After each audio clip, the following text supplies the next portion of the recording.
भक्तों, राम राम। भक्ति भावित रेणु रस्तोगी चैनल में मैं आपका स्वागत करती हूँ। जो आज हम एकादशी की व्रत की विधि कैसे करनी है तो बताने जा रहे हैं। तो करते हैं पूजा।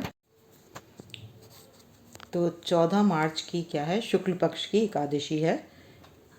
तो शुक्ल पक्ष की, फागुन की शुक्ल पक्ष की एकादशी का नाम है आमल की एकादशी। तो इसमें होती है आंवले की पूजा।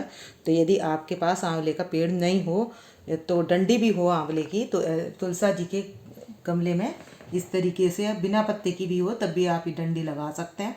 और वहाँ क्या करेंगे, तुलसा जी के गमले में हम चढ़ा देंगे आंवला। तो हम कर लेंगे आंवला चढ़ाकर आंवले से पूजन कर लेंगे। तो अब हम यहाँ पर ये आंवला तुलसा जी के यहाँ जड़ी में चढ़ा देंगे। तो हम आंवले का पूजन कर लेंगे। 4 आंवले चढ़ाते जाएंगे और प्रदक्षिणा करते जाएंगे। सबसे बाद में हम प्रदक्षिणा कर लेंगे।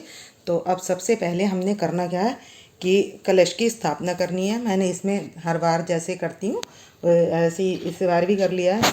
तो इस पर क्या करेंगे, अखंड ज्योत जला लेंगे। तो अखंड ज्योत के लिए या तो आप ऐसे दिया ले सकते हैं, जैसे मैंने ये दिया लिया है। इसमें देसी घी भर के या तिल का तेल लेकर कर सकते हैं पूजा। या फिर हम ले सकते हैं इस तरीके से ये मिट्टी का दिया। तो हम मिट्टी का दिया लेकर भी कलश पे स्थापना कर सकते हैं। तो हम कलश पे स्थापना दिए, अगर हमें ज्योत जलानी है कलश पर, तो हम इस तरीके से यहाँ पर तिल डालकर यहाँ पर जला देंगे ज्योत। और नारियल जो है वो हम भगवान जी को अर्पित कर देंगे। तो अब हम क्या करेंगे, ज्योत तो हमने जलानी है, हम जलाएंगे अखंड ज्योत।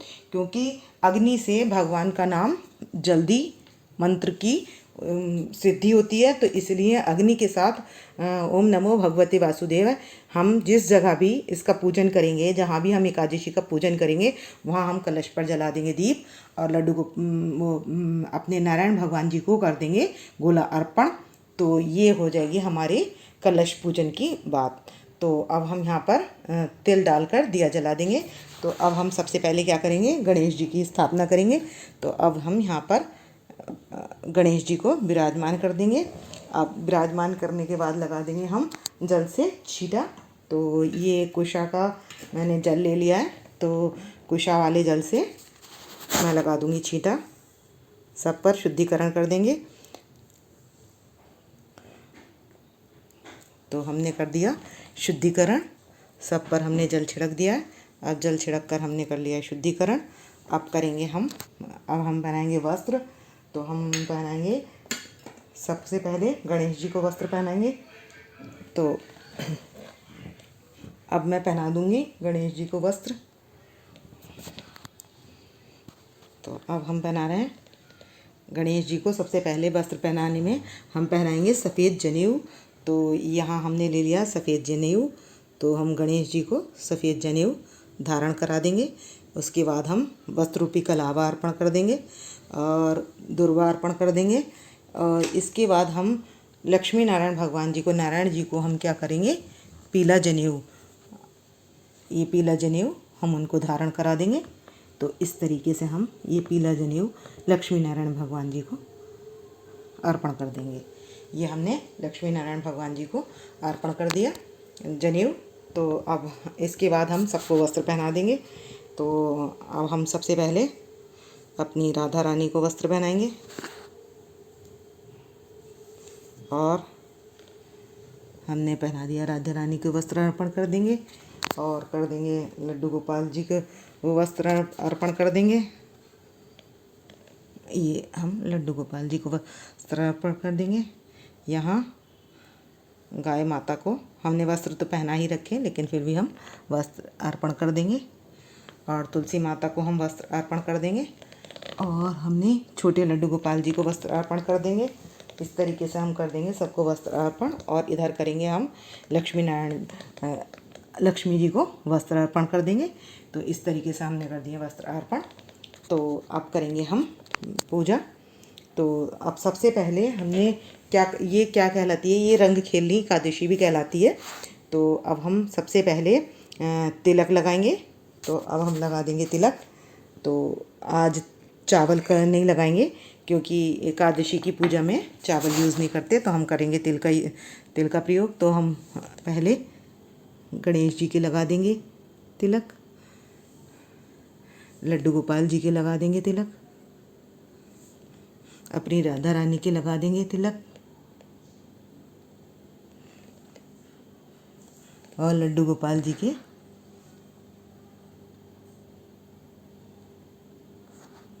यहाँ लगा देंगे तिलक। फिर गौ माता के लगा देंगे तिलक। फिर हम लगा देंगे तुलसी माता के तिलक लगा देंगे इस तरीके से। फिर लक्ष्मी जी के तिलक लगा देंगे।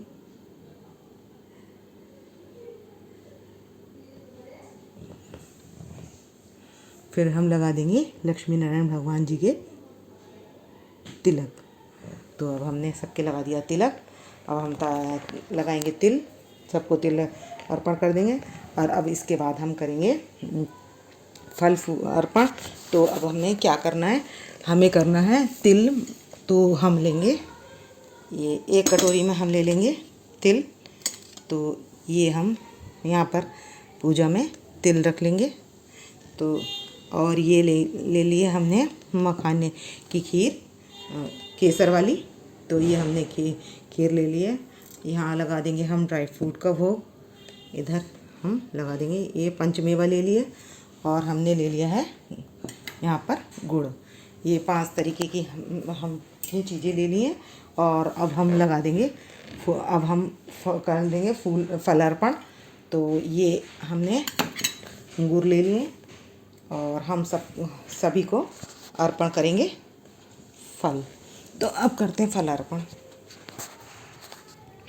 तो अब कर लेते हैं हम फल अर्पण। अब कर देंगे फल अर्पण। तो अब मैं गणेश जी के आगे फल अर्पण कर दूंगी, राधा रानी के आगे फल अर्पण कर दूंगी, और लड्डू गोपाल जी के आगे फल अर्पण कर दूंगी। और इस तरीके से इधर लड्डू गोपाल जी के पास भी फल अर्पण कर देंगे, और इधर गौ माता के पास भी फल अर्पण कर देंगे, और इधर लक्ष्मी माता और विष्णु भगवान जी के पास भी फल अर्पण कर देंगे। तो इस प्रकार कर दिया मैंने फल अर्पण।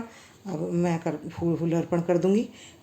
तो मैंने ये अबीर लगा लिया है और गुलाल लगा लिया है। तो ये मैं पुष्प अर्पण कर दूंगी गणेश जी के पास। तो मैंने पुष्प अर्पण कर दिया है। अब करेंगे कथा। तो हमें ये अखंड दीप जला लेना है। सुबह नहा धोकर रिफ्रेश होकर सबसे पहले हमने जलाना है अखंड दिया, और ओम नमो भगवते वासुदेव का करना है जाप। उसके बाद करनी है, अब इस तरीके से करने के बाद मैंने यहाँ ज्योत भी जला ली है, और कपूर और धूप से करेंगे आरती।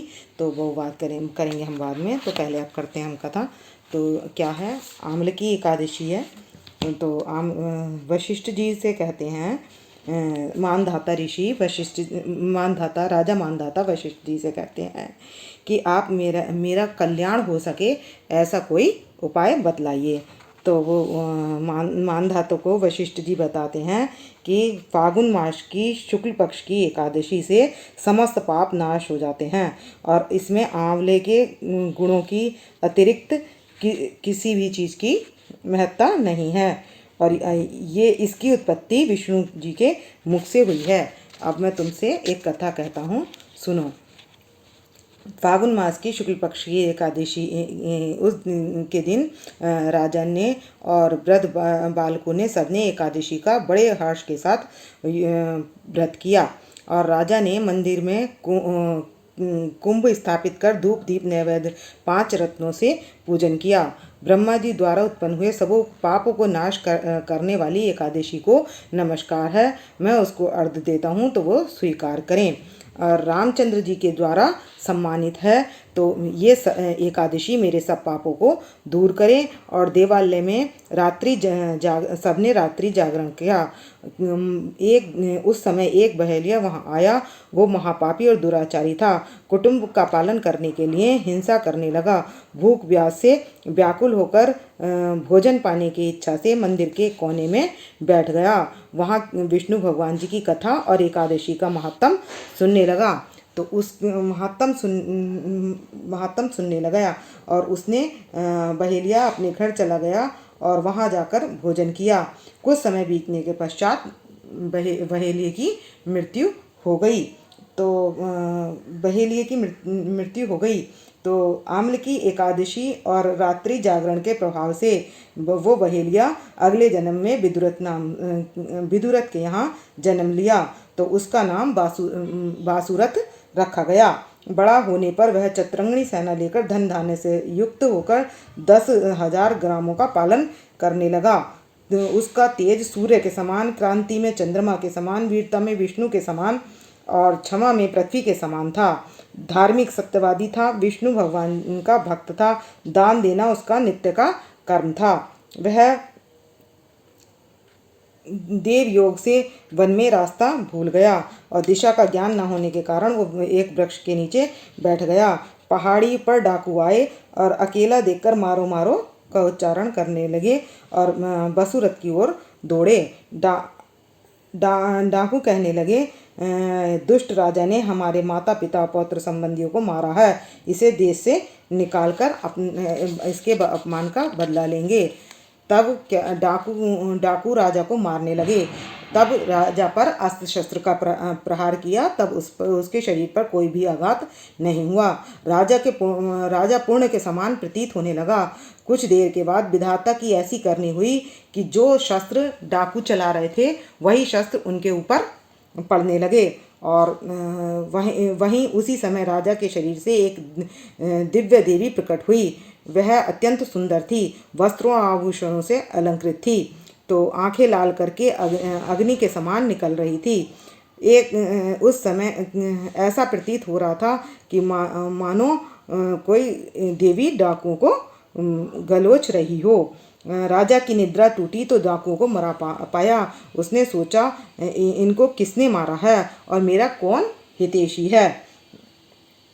तब आकाशवाणी हुई कि इस संसार में विष्णु के अतिरिक्त कोई तेरी रक्षा नहीं कर सकता। आकाशवाणी को सुनकर उस राजा ने विष्णु भगवान को प्रणाम किया और अपने नगर को वापस आ गया और राज्य सुखपूर्वक करने लगा। सब अमल की एकादशी के व्रत का प्रभाव था। जो मनुष्य अमल की एकादशी का व्रत करता है वह प्रत्येक कार्य में सफल होता है और विष्णु लोक को जाता है और उसकी सभी मनोकामनाएं पूर्ण होती हैं। तो अब हम लेंगे 24 एकादशियों के नाम। तो हमने कपूर और धूप जला लिए। तो अब क्या करेंगे, हम यहाँ पर 24 एकादशियों के नाम लेने के बाद करेंगे आरती। उत्पन्न एकादशी, मोक्ष एकादशी, सफला एकादशी, पुत्र एकादशी, शकला एकादशी, जय एकादशी, विजय एकादशी, विजय एकादशी, आम्लकी एकादशी, पापमोचनी एकादशी, कामदा एकादशी, भरूतनी एकादशी, मोहिनी एकादशी, अपरा एकादशी, निर्जला एकादशी, योगिनी एकादशी, देवशयनी एकादशी, देवशयनी एकादशी, कामका एकादशी, पुत्रदा एकादशी, अजय एकादशी, परिवर्तनी एकादशी, इंद्रा एकादशी, पापंकुश एकादशी, रमा एकादशी, प्रबोधनी एकादशी, पद्मनी एकादशी और पद्मा एकादशी। तो ये हो गई हमारी 24 एकादशियों के नाम। तो अब हम रख देंगे फूल और दक्षिणा। तो अब हम यहाँ पर तिल सहित दक्षिणा और फूल रख देंगे और पुष्पांजलि अर्पण करेंगे। तो अब हम पुष्प चढ़ाएंगे। तो अब कर लेंगे हम आरती। तो आरती पहले कर लेंगे, हम विष्णु भगवान जी की आरती कर लेंगे, उसके बाद करेंगे गंगा जी की आरती। ओम जय जगदीश हरे, स्वामी जय जय दीनानाथ हरे, भक्त जनों के संकट दास जनों के अब गुण वंशी वाला दूर करे। ओम जय जगदीश हरे। इसके बाद कर लेंगे गंगा जी की आरती। ओम जय गंगे माता मैया जय गंगे माता, जो नर तुमको ध्याता सो नर तरता। ओम जय गंगे माता अब इसके बाद हम कर देंगे पुष्प अर्पण। तो करेंगे हम भगवान जी को पुष्प अर्पण। तो पुष्पांजलि अर्पण करो, ग्रहण करो महाराज, कृपा दृष्टि अवलू की, शरण पड़ेगी लाज। पुष्पांजलि ये हम 3 बार कहेंगे। 3 बार कहकर हम भगवान जी को पुष्प अर्पित कर देंगे। तो हमने भगवान जी को पुष्प अर्पित कर दिए। अब लगा लेंगे भोग। तो घंटी बजाकर हम लगा लेंगे भोग। अब हमने लगा लिया भोग। इसके बाद आज है रंग की एकादशी। तो हमने कुछ सामान भगवान के लगाने के लिए लिया है। रंग गुलाल इस तरीके से, तो पुष्प है, तो ये मैंने गुलाल ले लिया। चंदन है ये, और चंदन से खेलेंगे भगवान होली। तो ये हमने पीले पुष्प है, पीले पुष्पों को हमने भिगो दिया तो उसके कलर से, और ये चंदन मिलाकर भगवान खेलेंगे होली। अब हम ये वाला चंदन भगवान जी के लगा देंगे। और अब लगाते हैं हम भगवान जी के साथ खेलते हैं होली। तो हम लगा देंगे रंग गुलाल और चंदन। तो अब लगाते हैं हम चंदन। तो अब हम यहाँ से लेकर सबके लगा देंगे चंदन। इधर धरानी के भी लगा देंगे चंदन।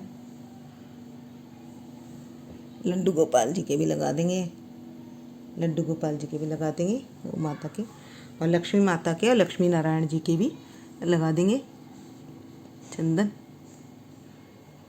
इस तरीके से सबके साथ रंग गुलाल लगा देंगे। और इसके बाद क्या जो भजन कीर्तन करेंगे। तो नंदगांव का छोरा है बरसाने की छोरी है, नंदगांव का छोरा है बरसाने की छोरी है, आज बीरज में होली रे रसिया, आज बीरज में होली रे रसिया, होली होली होली पर जोली रे रसिया, आज बीरज में होली रे रसिया, आज बीरज में होली रे रसिया। इस तरीके से आज हम भगवान जी पर पुष्प चढ़ा देंगे और फूलों की ऐसे होली खेल लेंगे। तो भगवान राधा जी के साथ और भगवान जी के साथ सबके साथ खेली जाती है फूलों की होली। तो इसके बाद आप भक्तों, यदि आपको मेरी वीडियो पसंद आए तो प्लीज़ लाइक करें, सब्सक्राइब करें और शेयर करना ना भूलें। और सबसे लास्ट में जैसे पिछली बार मैंने बताया था कि हम जो है आंवले की क्या करेंगे, इस आंवले में से दिया बना लेंगे। आंवले को काट कर इस आंवले के दिया बना लेंगे। तो वो मैं पिछली वीडियो में बता चुकी हूँ। तो हम करेंगे आंवले का दीपदान 5 या 7 से कर सकते हैं। तो आप भी कर सकते हैं।